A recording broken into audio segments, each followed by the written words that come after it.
नमस्ते दोस्तों, आज हम बात करेंगे ठेकेदारी तथा मजदूरी वाले सवाल जो कि टाइम एंड वर्क में आते हैं। तो चलिए स्टार्ट करते हैं। पहला सवाल, एक कैंप में 60 जवानों को 200 दिन तक भोजन का प्रबंध था।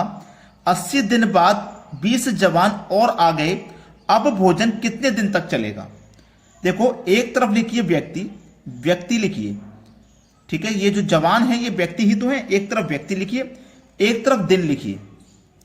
कितने व्यक्ति हैं? 60। अब 60 जवानों के लिए 200 दिन का भोजन था, 200 दिन का, जिसमें से 80 दिन बाद 20 जवान आए हैं। 80 दिन के बाद आए हैं ना, तो 80 दिन तक पूरे 60 जवानों ने भोजन किया है। तो 80 दिन का तो भोजन खत्म हो गया। 80 दिन के बाद आए हैं तो 80 दिन का भोजन तो खत्म हो गया। अब भोजन बचा है 120 दिन। तो यहां आपको 120 लिखना है, जो बचा हुआ भोजन है वो लिखना है। अब 20 जवान और आ गए, पहले से 60 थे, 20 और आ गए तो कितने हो गए? 80 हो गए। अब भोजन कितने दिन चलेगा ये बताना है। ये है आपका सवाल। चलिए, 0 से 0 कटाइए। 4 दूनी 8, 4 तिया 12, 2 से 60 कटेगा 30 बार में, 3 तिया 9 यानी कि 90। तो x का मान कितना आ गया? 90 आ गया। x बराबर कितने आ गया? x बराबर 90 आ गया। ये आपके सवाल का है बिल्कुल सही जवाब। क्लियर हो गया ना सभी को? किसी को कोई समस्या नहीं यहां पे? आप इसको ऐसे भी कर सकते हैं। कितने जवान थे? पहले 60 जवानों के लिए कितने दिन का भोजन बचा है? 120 दिन का। क्लियर है ना? 120 दिन लिखिए बराबर, बाद में कितने जवान हो गए? 80। अब भोजन कितने दिन चलेगा? मैं तरीका बता रहा हूं, दूसरे तरीके से ऐसे कर सकते हैं, ठीक है। चलिए, 0 से 0 कैंसिल, ठीक है। 0 से 0 कैंसिल। 8 से कटाइए, 8 4 से कटाइए, 4 दूनी 8, 4 तिया 12, 2 से कटाइए 60 को 30 बार में, 3 का मल्टीप्लाई 30 से करो तो 90, और इधर क्या बचा? x। तो मैं आपको दोनों ही तरीके बता रहा हूं। दोनों तरीकों में से जो तरीका आपको अच्छा लगे आप उस तरीके से सवाल को कर लेना। क्लियर? 90 आपका सही जवाब है। अब देखते हैं आगे। अगला सवाल, एक मिलिट्री कैंप में 100 जवानों को 200 दिन तक भोजन का प्रबंध था, लेकिन 50 दिन बाद 50 जवान और आ जाते हैं। शेष भोजन कितने दिनों के लिए पर्याप्त होगा? एक तरफ व्यक्ति लिखिए,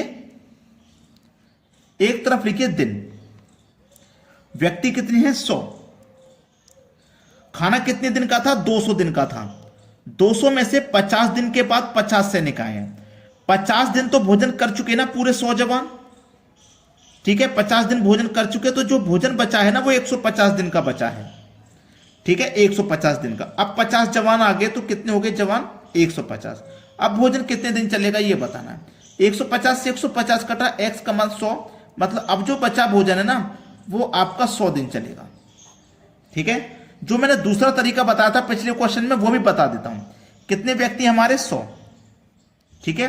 कितने दिन का भोजन पर्याप्त बचा है? 150 बराबर, बाद में कितने व्यक्ति हो गए? 150। अब भोजन कितने दिन चलेगा ये बताना है। 150 से 150 कटेगा बराबर में, इधर कितना बचा? 100, और इधर कितना बचा? x। तो x का मान कितना आ गया? 100। दोनों में से जो तरीका आपको बेस्ट लगे, अच्छा लगे, आप उस तरीके से सवाल को करना, ठीक है। दोनों ही तरीके मैंने आपको बता दिए, दोनों ही तरीके बहुत अच्छे हैं। अब देखते हैं आगे। अगला सवाल है, एक ठेकेदार ने किसी कार्य को 124 दिन में पूरा करने का ठेका लिया। उस कार्य पर 120 व्यक्ति रखे। 64 दिन के पश्चात उसको ज्ञात हुआ कि 2/3 कार्य पूरा हो चुका है। अब वह कितने कर्मचारियों को कार्य से मुक्त कर सकता है जिससे कार्य समय पर समाप्त हो? बेहतरीन क्वेश्चन, ठीक है, बेहतरीन। देखिए, सबसे पहले तो कोई एक कार्य है जिसमें से 2/3 कार्य हो चुका है, तो 2/3 हो चुका है तो इसे माइनस कर दो। 3 1 कम 3, 3 में से 2 गया तो 1/3 बचा। जो बचा हुआ कार्य वो ये है, ये हो चुका है, ठीक है। टाइम एंड वर्क का फॉर्मूला होता है, आप सभी बच्चे अच्छे से जानते हैं। कितने व्यक्ति हैं? 120 व्यक्ति, जो मैं बता चुका हूं, ठीक है। 120 व्यक्ति हैं। ये 120 व्यक्ति हैं, ये 64 दिन काम कर चुके हैं। इसमें टाइम नहीं दिया गया, जैसे 2 घंटे प्रतिदिन काम कर रहे हैं, 6 घंटे प्रतिदिन काम कर रहे हैं, 9 घंटे प्रतिदिन काम कर रहे हैं, वो वैल्यू नहीं दी गई। जब नहीं दी गई तो क्यों लिखेंगे भाई, है ना। वर्क दिया गया है, कितना काम कर दिया? 2/3। 2/3 काम कर दिया, 2/3, ठीक है, बराबर। अब देखिएगा, अब कितने व्यक्ति कार्य से मुक्त कर दें, कितने कर्मचारियों को कार्य से मुक्त कर दें, यानी कि हटा दें। पहले से 120 लगे हुए हैं, कितने हटा दे नहीं पता, तो हम x हटा देते हैं। काम हमको 124 दिन में पूरा करना था, जितने जब 64 दिन हो चुका है, 124 दिन में करना था, 64 दिन हो चुका है।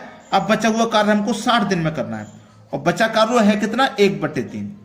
ये बचा हुआ कार्य है, ठीक है, समझ में आ गया। 60 से 120 कट जाएगा 2 बार में, 3 से 3 कट जाएगा, 2 से 2 कट जाएगा, ठीक है। इधर कितना आपके पास 64 बराबर इधर कितना है 120 माइनस x, यही तो है, क्लियर। अब ये माइनस का x इधर आ जाएगा तो प्लस का x हो जाएगा, ठीक है। अब देखो 120 तो इधर ही रहेगा, 120 तो इधर ही है, ये 64 इधर आके माइनस का हो जाएगा। 120 में से 64 घटा दो, कितना बचेगा 56। 56 दिन में समाप्त हो जाएगा भैया कार्य बचा हुआ। ये आपके सवाल का है सही जवाब। क्लियर हो गया ना बात, क्लियर सभी को। उसने पूछा था वह कितने कर्मचारियों को मुक्त कर दे, तो 56 कर्मचारियों से मुक्त करने पड़ेंगे। काम कितने दिन में होगा ये नहीं बताना, एक्स की वैल्यू निकालनी थी, कितने कर्मचारियों को मुक्त करना है, 56 कर्मचारियों को। क्लियर, समझ में आ गया ना। अब देखते हैं आगे। अगला सवाल है, एक ठेकेदार ने एक काम को 132 दिनों में पूरा करने का ठेका लिया और 168 व्यक्ति काम पर लगाए। 36 दिन पश्चात वह देखता है कि केवल 1/4 काम समाप्त हुआ है। काम समय पर समाप्त करने के लिए कितने व्यक्ति लगाने पड़ेंगे। अच्छा सवाल है कि नहीं। कितने व्यक्ति लगाए हैं 168, ठीक है। कितने दिन काम हो चुका 36 दिन हो चुका। अब समझ लीजिए पहले क्वेश्चन के जैसे कोई एक काम था, उसमें से कितना हो चुका है 1/4 हो चुका है। 1/4 काम हो चुका है, इतना हो चुका है 1/4 काम हो चुका है, ठीक है। वर्क कितना हो चुका है, कितना बाकी है करने के लिए 4 एकम 4, 4 में से गया तो 3/4। इतना वर्क हमें भी और करना है, ठीक है। पहले से हमने 168 व्यक्ति लगा रखे हैं, अब कितने और लगाने हैं नहीं पता, तो x लगा लेते हैं। काम टोटल 132 दिन में करना था, 36 दिन काम हो चुका, बचा काम कितना 96 दिन का। 96 दिन का काम बचा है, इसको पूरा करना है 3/4, ठीक है। 4 से दोस्तों 4 कट जाएगा, ठीक है। 3 से कटाऊंगा, 3 तिया 9, 3 दूनी 6, 32 बार में कट जाएगा। क्लियर है, 32 बार में। अब इसको हम कटाएंगे, 4 निम 36, 4 अट्ठे 32, 8 दूनी 16, 8 एकम 8, ठीक है। क्लियर हुआ। अब देखो इधर क्या है 21 गुने 9, 21 गुने 9 बराबर 168 प्लस x, तो 21 गुने 9 कर दीजिए, 9 एकम 9, 9 दूनी 18, 189 हो गया। इधर क्या है 168 प्लस x, हमारा x प्लस का ही है, इसको हम कहीं नहीं ले जाएंगे, ठीक है। इस 168 को इधर लेके आएंगे, ठीक है। तो इधर आके ये माइनस हो जाएगा, 189 में से माइनस हो जाएगा 168, और इधर क्या है हमारे पास x। 9 में से 8 जाएगा 1 बचा, 18 में से 16 जाएगा 2 बचा, तो जो x का मान है वो कितना निकल के आ गया 21। सी ऑप्शन है सही जवाब। अब देखते हैं आगे। अगला सवाल है, ए किसी कार्य को 12 दिन में, बी 15 दिन में कर सकता है। ए किसी कार्य को 12 दिन में और जो बी है ना वो 15 दिन में कर सकता है। अगर हम दोनों का एलसीएम लेंगे तो टोटल काम पता लग जाएगा। 12-15 का एलसीएम होता है 60, 12 से काटो 5 बार में कट जाएगा 60, और 15 से काटो तो 4 बार में कट जाएगा। इसका मतलब ए एक दिन में 5 काम करता है, बी एक दिन में 4 काम करता है, ठीक है। बोला है दोनों मिलकर कार्य करें और कुल मजदूरी 180 रुपये हो, तो ए का हिस्सा कितना है। बड़ा ही अच्छा सवाल। कुल मजदूरी 180 रुपये है, कुल मजदूरी, ठीक है, दोनों की मिलाकर के, और दोनों का काम मिलाकर कितना है 5 और 4 9, तो इसमें 9 से डिवाइड कर दो, 9 दूनी 18 और 1 0, यानी कि 20 बार में कट गया। पूछा क्या है, किसका हिस्सा पूछा है भाई, ए का हिस्सा। तो ए का अनुपात कितना भैया, ए का अनुपात 5 है, तो 20 का गुना 5 से कर दो 100 हो जाएगा। 100 किधर है, पहले ऑप्शन में। ये सवाल का हो जाएगा सही आंसर। चलिए अब देखते हैं आगे। अगला सवाल है, बाबा किसी कार्य को 10 दिन में समाप्त कर सकता है, अंशु उसी काम को 15 दिन में समाप्त कर सकता है। बाबा काम को 10 दिन में, अंशु 15 दिन में कर सकता है। दोनों का एलसीएम ले लो, 15 और 10 का एलसीएम आ जाएगा 30।